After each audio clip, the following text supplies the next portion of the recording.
Ahmed just launched his brand new combo menu in his shawarma restaurant.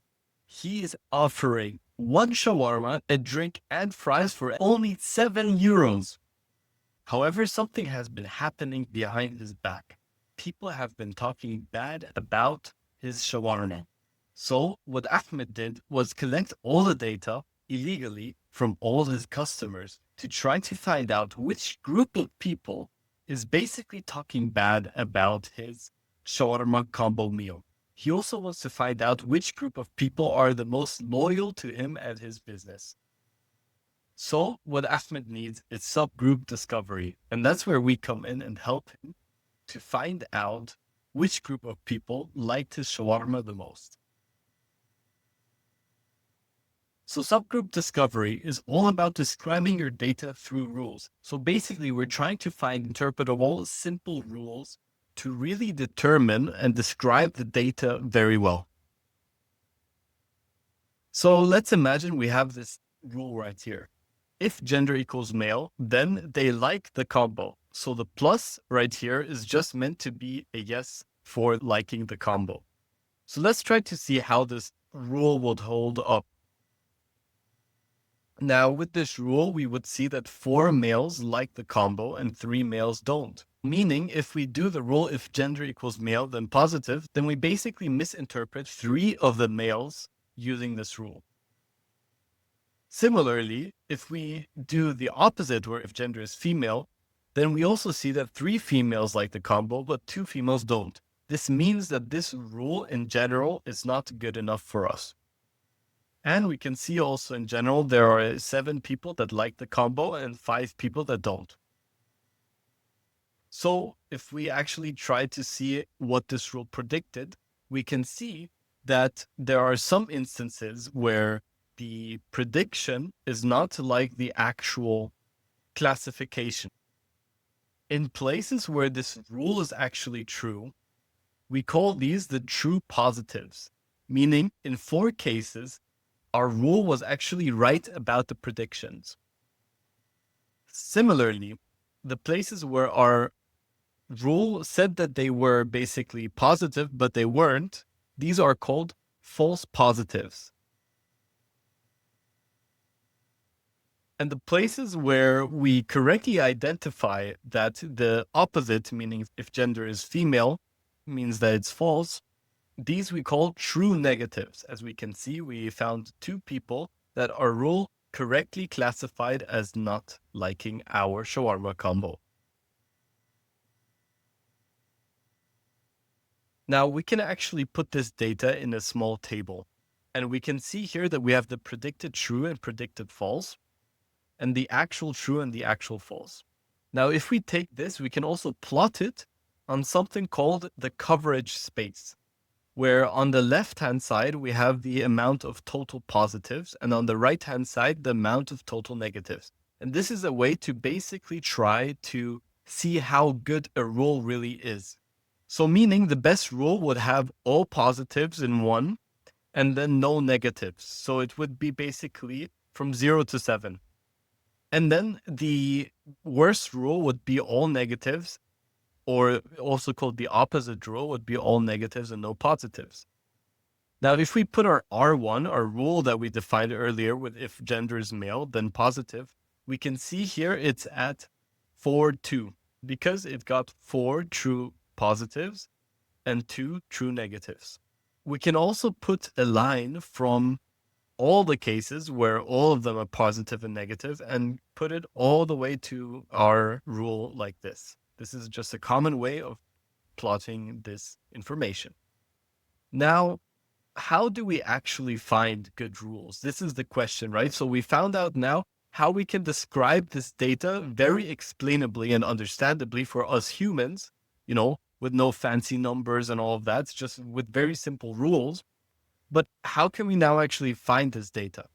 And this is where we actually have 3 main ways. These are 3 types of algorithms for finding rules in this descriptive way. The first one would be greedy search, then an exhaustive search where you basically look at all of the possibilities, and then a randomized search, which could be like a genetic algorithm.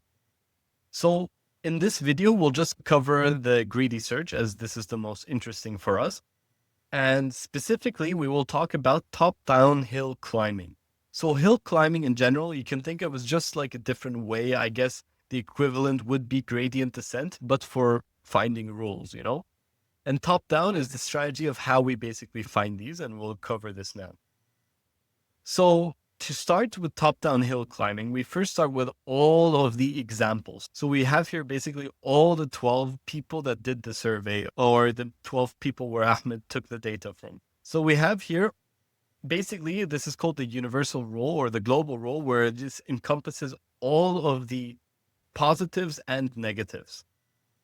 With this, then, the next step is to basically try to find all the conditions we can add. So for instance, we can have gender equals male, gender equals female, generation is Z or alpha or millennial, for instance. We do this basically with all of the different features that we have and different variations. So with this, the next step then is we actually evaluate each. Now, there are different ways to actually then try to evaluate and see how good this rule is. One way would be to use a Laplace heuristic, where we basically have the amount of predictive positives plus 1 divided by the predictive positives plus predictive negatives plus 2. So this would mean for our case with the gender equals male, we would basically have 4 plus 1 because we predicted 4 positive, and then 4 plus 3 plus 2, which is 0.556. As you can see on the top left, we can see that the gender is male and the heuristic is 0.5. Another option we could do instead is to use the weighted relative accuracy, where we basically take the predictive positives and divide it through all the positives. So in our case, there were 7 positives, right? And we would have 4 divided by 7 then. And the same with the predictive negatives and all negatives too. So this could look then like this: 4 divided by 7 minus 3 divided by 5 is minus 0.03. And this number is basically trying to determine how good or bad this rule then really is. So from all of these, we can see that in this tiny example, generation equals Z is the best rule that we basically have in this tiny example, right? So generation equals Z is a better way to determine if someone would like shawarma, then gender equals male. What we would do then is we basically take this and we add rules onto it. So let's try to see now how good the rule is if someone is generation Z and also the gender is female or gender is male, for instance, or anything else. So we take this again and we evaluate each one of them, and we find for this case that if the generation is Z and the gender is female, this brings us a heuristic of 0.8, which is the best one that we have right here. Now, in general, we want our rules to be complete, meaning to have as many positives as possible, and to be consistent, meaning to have as little negatives as possible in this. So this could be an example of a rule that was descriptively learned of our data set. Rule 1 is if generation is Z and gender is female, then they like the shawarma. And if we now take this and look back into our data set, we can actually see that it actually got 3 of them correct like that. As you can see, the generation is Z and the gender is female. All of these 3 examples did like shawarma, and we didn't have one single negative case in this. So with this, then Ahmed can take this rule and basically market with it, you know? He now sees like, oh, okay, it seems like the generation Z females, they like his shawarma the most. So this is a understandable way of how you can actually then do business decisions with this procedure of getting rules descriptively through your data. Thank you very much for watching. I hope you learned something, and the sources of this were a course on computational data analytics by Johannes Fürnkranz of the JKE.